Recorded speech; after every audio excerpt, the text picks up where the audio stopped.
Hey, entrepreneurs, it's your podcast mogul Phil Better here. I am excited for this episode as I know you are. Before we jump into this episode, I'm going to ask you if you are also a podcaster and you're looking to grow your podcast or monetize your podcast, make sure you stay till the end of the episode. I have a special deal for you, or a special offer, if you will. But ladies and gentlemen, without further ado, let's jump into the episode.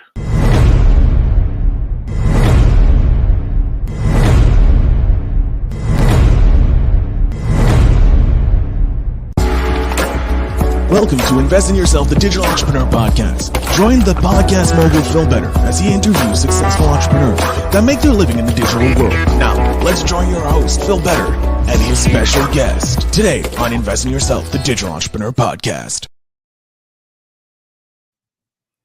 Episode of Invest in Yourself, the Digital Entrepreneur Podcast. I am, of course, your host with the most, Phil Better. And I am excited to have you here today because our guest is not only a parent and patient, they are also the founder of Checkable, which is a company that helps families like her save time and reduce the cost of care through innovative at-home testing kits. With 3 kids constantly cycling through strep throat, our guest was taking hours of time off at work to get her family tested in order to receive treatment. From time in the car to waiting rooms to delayed appointments, giving up 4 hours for a negative result was exhausting. After visiting the Minute Clinic for the millionth time, she wondered, like most entrepreneurs, why there wasn't a simpler solution. With that unanswered question, our guest created Checkable to help people make clinical evidence-based decisions from the comfort of their homes.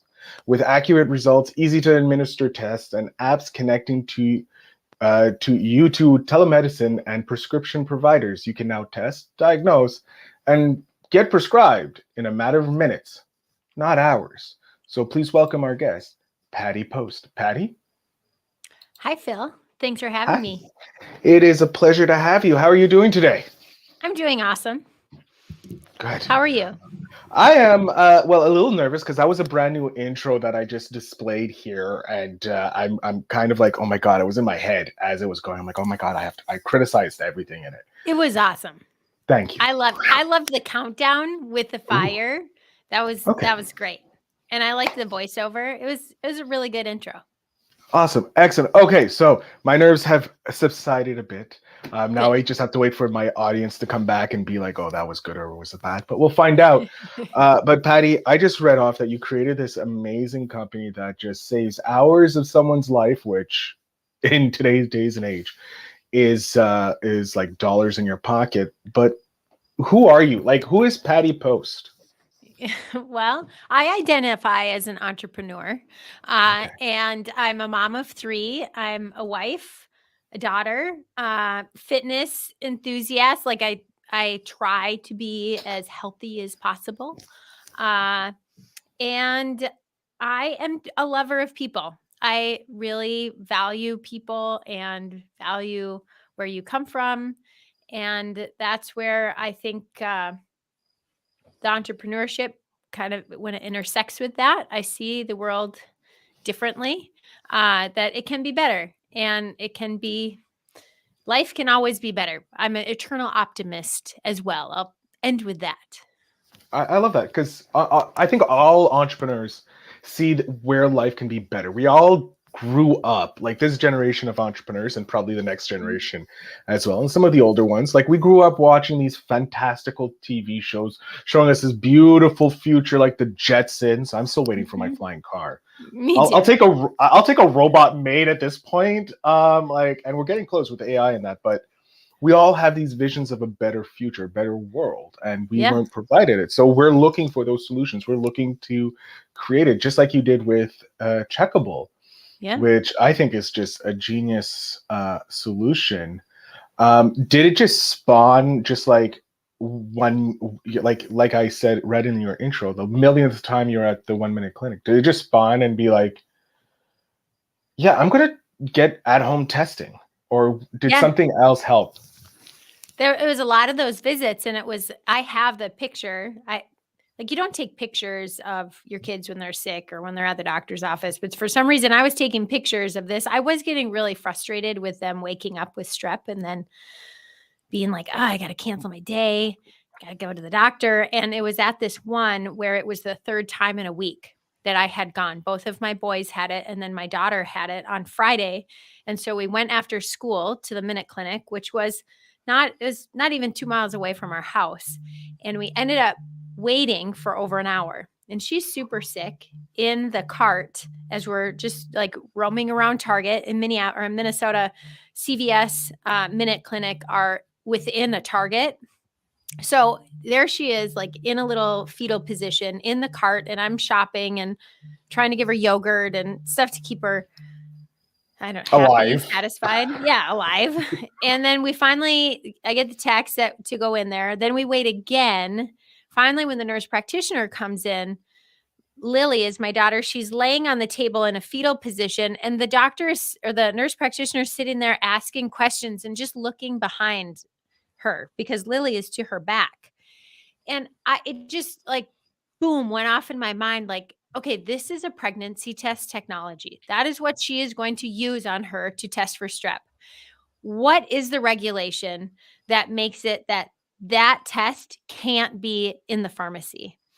And I was in medical devices. I had worked in clinical research. So I knew enough to be like, okay, this is a regulated product. Why is it like this? And I saw what was happening in healthcare, that it was just because I experienced it, it was just so broken and so slow. And I actually went to Amazon on my app and I looked up strep test. I found a strep test, like a box of them it was the exact same box that the nurse practitioner, and I bought it and I had it sent to my house. And suddenly I'm reading the labeling and the packaging and like, okay, this is clearly something made for a clinician to be used in a clinic. And that's exactly what it was. It's not approved for the use of you and I, Phil. We are lay users. That's what we're called. We're not clinicians. And I started diagnosing strep. And I was like, pardon my French, but this shit works. Like, people can do it. And then I'd use telemedicine, and the telemedicine doctor's like, great, you have a positive test. Sure, I'll send the antibiotic to that CVS that you were at and go pick it up. And then my husband would leave and he'd go pick it up and pick up some bread and soup and stuff too. And it was like one indication that just ended so perfectly. Like, then she didn't have to stay home the next day because we didn't take 2 days off. And you know what? It costs $30 versus half a day and $250. That's a good saving. Not just paying for the doctor's visit, but also hours of your time, which unracking, you're only spending like $30 for this little thing, and the telemedicine, another like $20, maybe something like that. Right. Yeah. It's under $100 you're spending. It is. Versus the hours you're losing. I think that's monumental savings. So yeah, you just decided to start diagnosing strep at home. Yep. And I was the strep lady. Like I was in PTA, I was a soccer mom, hockey mom, and I started telling everyone. And so all parents would hey, can I come over quick and use a strep test? Hey, will you give my daughter a strep test? And so I was doing the swabbing and I was diagnosing. Neighbors, they'd come, if it was negative, they'd come back in the afternoon just to make sure that we didn't, if symptoms persisted. So I started to I have the hands-on experience of what it was like for families when they had an answer and when they didn't have an answer, when they went to collect the swab and the kid is like putting their hand over their mouth. And the mom's just like I'm like, wait, we got to slow down a little bit. What are some opportunities that we can engage our children so they feel comfortable with this? Because a swab is scary, right? Like, what if I just went to you right now and was like, Phil, I'm going to jam this in the back of your throat? I'd say no, thank you. Right. I'd be like, no, I'm not doing that. So I found a doctor, a pediatrician that had thought of this years ago in 2017, and he ran the trial. He was giving strep tests out to his families in his clinic, and he made this video. And so Dr. Lester Hartman is his name. And at the time he was 65 years old. So picture like gray hair, just like a cute little man. And he's wearing plaid pajamas, sitting on a couch, reading a book. And he yells out, he says, he's acting like he's a little kid. He says, "Mom, my throat hurts." And then his wife's voice comes in and she says, "Oh, okay, time for a strep test." And he jumps over the couch and grabs his blanket and puts his hands over his mouth, just like the kids would do when the mom would come in there really aggressively. And then she comes out and she says, "It's not that bad. Grab your blanket, open your mouth and say, ah, and it'll just tickle your throat." And he does it. And then she runs the test and it's the end of the video. I started showing that to the kids and the parent, and it was like a night and day experience. So I started to like build the company and do the stuff for our usability and our customer journey even before I started the company. Wow. And you mentioned before that obviously before you got this light bulb idea, you worked in the medical field dealing with products and all that. Mm-hmm. What was your role before you went into a full-blown entrepreneur?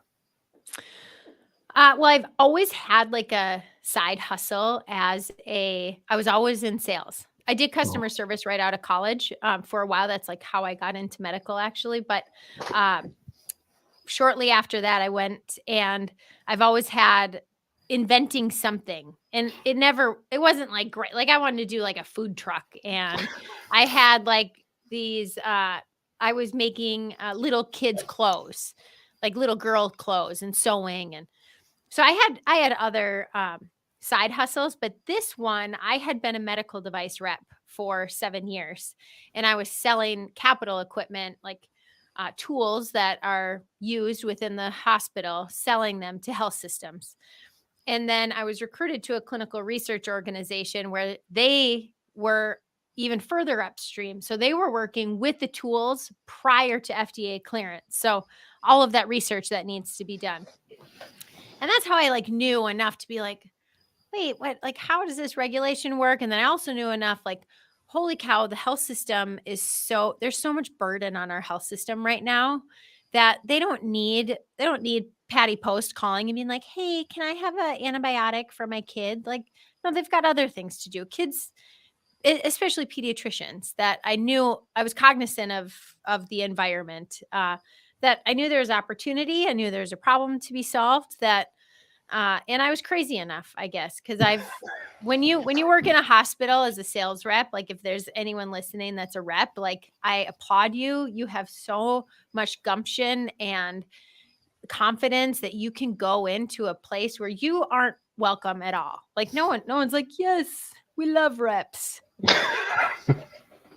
So that was my background. Oh, I love that. I love how working in one field led to you kind of being in a side silo of the business. Mm-hmm. And so what steps did you take to then become this full-fledged entrepreneur? Like, when did you decide, hey, this side hustle, because at the time it was a side hustle, is going to be my main hustle, and I going to fulfill the obligation to my soul, if you will? I took about 9 months, a year to research and understand what the market opportunity was. Could I get funded by venture capital? Is there an opportunity for an exit? Could customers actually do it? So that was part of the side hustle, was running the strep test just at home and then sort of creating that new user experience. And once I realized that I could get investment and that people would buy into this and they would see that vision that I was casting, I actually pitched it to my boss at the consulting firm. And he's like, "Moms are never going to change their behavior from going from the clinic to the home." And I was like, and he had kids. Like, he's a super smart guy. And I think, like, looking back, he probably just didn't want to incubate it, right? Like, he had other stuff in his business that he wanted to do. And who was I, like, pushing my idea onto him? But it fueled my failure because I'm like, you just told me that I couldn't do it. Now you know I'm gonna. And so then I took a year and we had enough in the bank that we're like, okay, let's go after this full time. And I did. It was crazy. I can only imagine the stress, the up and down, like doing this with 3 kids. Oh my God. How did you deal with that? Like, how did you deal with how did you explain it to your kids? Well, the kids knew about it. The kids knew about it because we were doing the stuff at home. Well, I actually ended the job a month earlier, not the decision on my own. They knew that I was doing some side hustle stuff and they're like, and business wasn't going great. There was one huge customer was leaving. And so the opportunity came that I couldn't work for them anymore. So it happened. I always think things happen for a reason. We shouldn't get too stressed when times are stressful because look at what's happened in the past and you made it through it and you're better than you were back then. So be grateful for that and then be optimistic that you're going to continue to get better and it's not going to break you. So with my kids, they were like, they've already seen like crazy entrepreneur stuff that we've done and like, okay, that's great. Like it wasn't really that big a deal for them. When we moved to North Dakota, that was a big deal because we went from Minneapolis to North Dakota in 2020. December Fun of times. 2020. Yeah. And we did that for funding purposes. And there was really nothing else. Then we had access to capital up here. And so we've gotten about 2.4 million from the state in investments in equity, but also non-dilutive funding.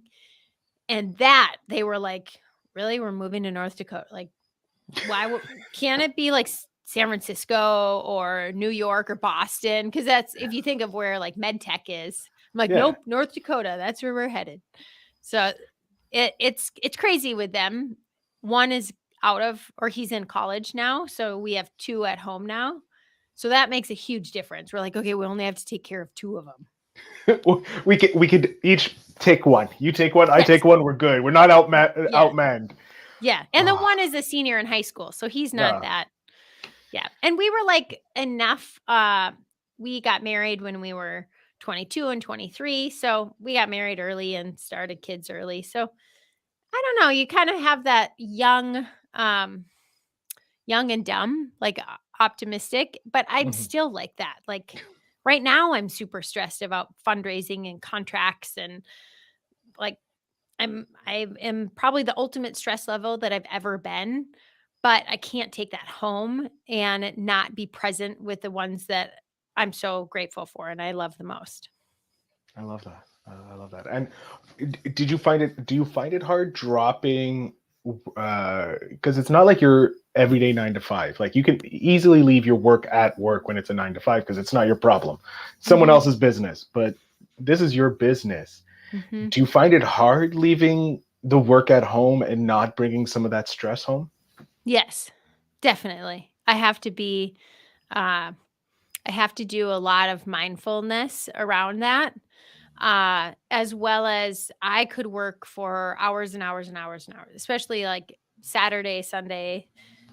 I could sit at the laptop and work all day, but I have to, going into the weekend, I always have like, okay, these are the things we're going to do together as a family. These are the meals we're going to cook and be very intentional about that because otherwise I get really, really wrapped up. So you purposely have to create that work-life balance or else it's work 24/7. I like that. That shows that you really love this business or you're super stressed about the business. But I want to go with you love it. It's more love than stress. I do love it. And I think you're learning in entrepreneurship all the time. What's really interesting because and just like how you have the new intro to the podcast, you had to go through a process of okay, like, what do I want that to look like? What is it that I want, the message that I want to say? Who am I going to use to help me with it? Or maybe you did it all by yourself. That's how, like, like, you are so entrepreneurial for doing that. And I feel like entrepreneurs, we don't give ourselves credit, because just that of what you did is huge. And think of how many things you do of that every day. It's true. And I have to agree. Like, that's 100% true. And if it wasn't for my therapist suggesting, I wouldn't have started a gratitude journal. Oh, yeah, that's huge. Yeah, You so do it every day? I do it every night. At the end of the night, I put 3 things that I'm grateful for. It used to be because I had a low self-esteem. I started with that, what I'm proud of myself. And then this year, it's what I'm thankful for and what I'm grateful for. So 3 things every night before I go to bed. That's my routine. And yeah, so it helps me remember all the good things. Like, I love Wednesdays and Thursdays are my favorite days of the week because I get to record and meet so many great entrepreneurs like yourself, Patty, and That's learn so so cool. much. And have this, like I said, great resource for entrepreneurs all over the place.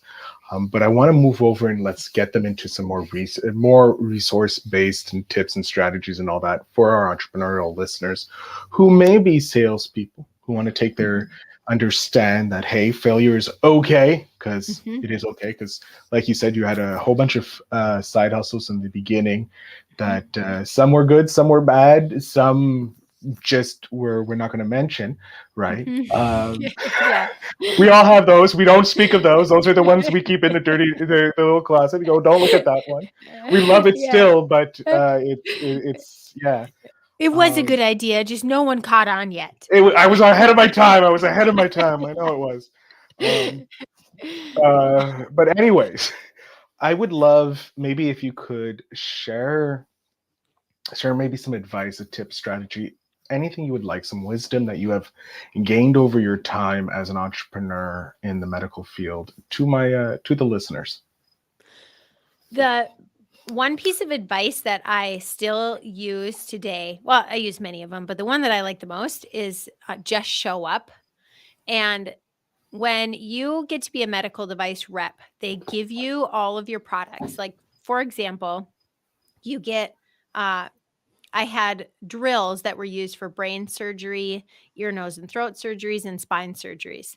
I had those products for 6 weeks with all of the sales slicks, 6 weeks prior to getting trained on them. So I had to train myself, and I had to go into the hospitals and try to talk with some of the most intelligent people about products that I've never been trained on.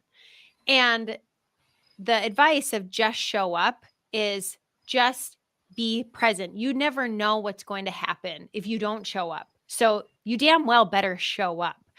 Even if you don't have a meeting, even if you don't know what you're doing, if you just show up, you're going to seep in something. We're like sponges, especially as entrepreneurs, we're like sponges. So show up to the coffee, show up to the networking event, show up to the podcast and start doing. And I add a little other advice of, you don't have to be perfect for you to start it. You can show up and do it and then keep doing it. And perfection is going to have a very different look. It's always great to strive for perfection, but don't let it impede you from starting, because your version of perfection today is so different than what it was 10 years ago when you started this, right? Mm-hmm. And I think our fear of showing up, I think with the remote work situation that happens a lot now, where people aren't showing up to the office, or they're not showing up to their sales calls, they're doing it like this. Even like pitches, as an entrepreneur, if you're raising money, a virtual pitch is so different than a in-person pitch. And my advice is go for the in-person and show up. I love that. Yeah. No, for certain things, pitching, sales calls, and all that, the first 1 or 2 touch points, yeah, virtual's fine, but to close, you need that. I want to meet the person. I want to shake your hand before I hand over my mucho dineros to you. Yes. So I think Same. that is a huge point to put out, and piece of advice, great piece of advice, of just showing up, just go for it, just do it. Like you said, perfection is different 10 years from now from 10 years ago.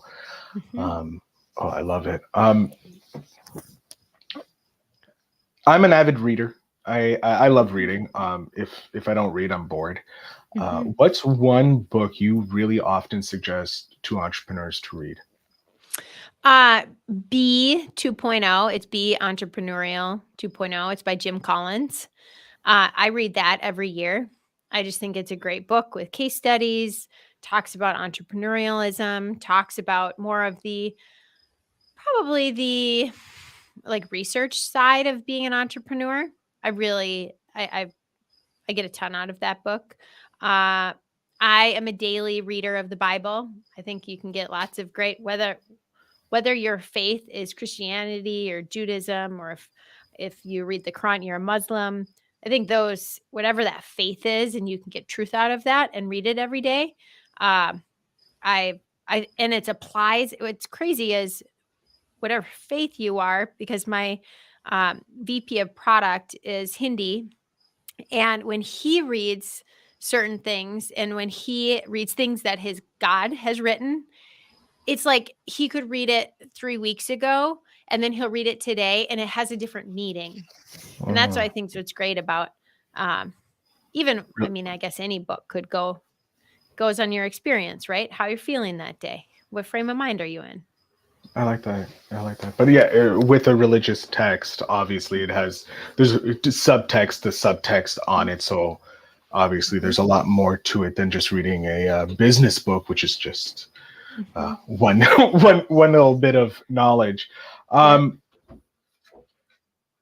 snap my fingers. We're 5 years in the future. What is Patty doing? Where are we? What is Checkable doing? What's going on? Well, in 5 years, my goal would be to exit Checkable and to have it acquired by a really amazing company that can produce lots of commercials and do lots of awesome things that require a bunch of money, but still serve the same purpose as giving people the opportunity to make a clinical evidence-based decision from home with rapid diagnostics. And I mean, I want to be a grandma someday. So hopefully it's not 5 years, because I guess if he's 25 and he has grandkids, I want to be a really good grandma, because I worked a lot as a young mom. So if I can give back and help them like our parents helped us with little kids, I want to do that. Hopefully it's in a warm state too. Like, I don't know, Florida, South Carolina. That'd be nice. Nice little warm state. Yeah. Yeah. No.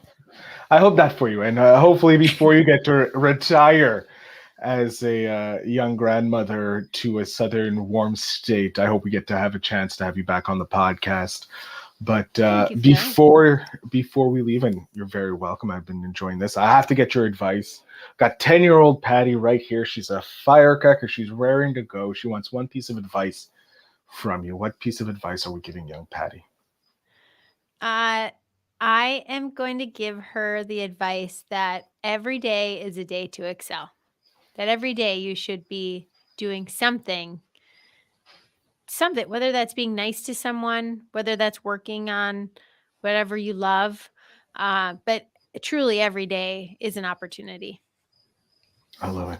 Great way to end the episode. Patty, I'm going to jump off stage here.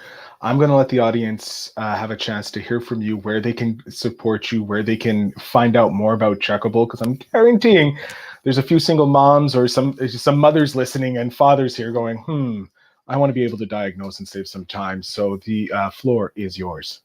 Yeah. So Checkable, you can find us on Checkable Health, TikTok, Instagram, LinkedIn.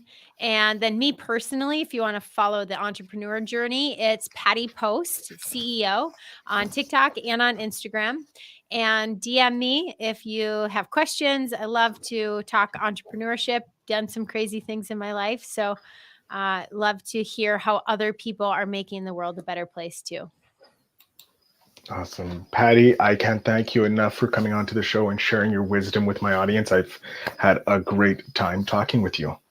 Thank you so much, Phil. I love your name, Phil Better. That's awesome. It is a special name, and to thank you very much for that. And to my audience, remember to share, to check out all the links in the show notes down below to connect with Patty, to check out Checkable and all those great things that you know are down there in the show notes. And remember to always invest in yourself.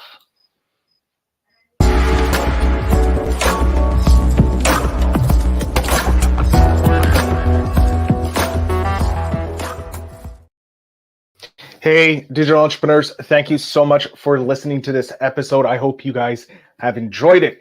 Now, if you're looking to take your podcast to the next level, like most of these entrepreneurs have taken their business to the next level, to scale it, if you will, make sure you check out my brand new newsletter. Links are down below. It is called the Monetization Mogul Syndicate newsletter, or it could be Phil Better Stories of Monetization Moguls, or Making Moguls. This is what I do. So make sure you go ahead and check that out. But I want to thank you very much for listening. And as always, remember to invest in yourself.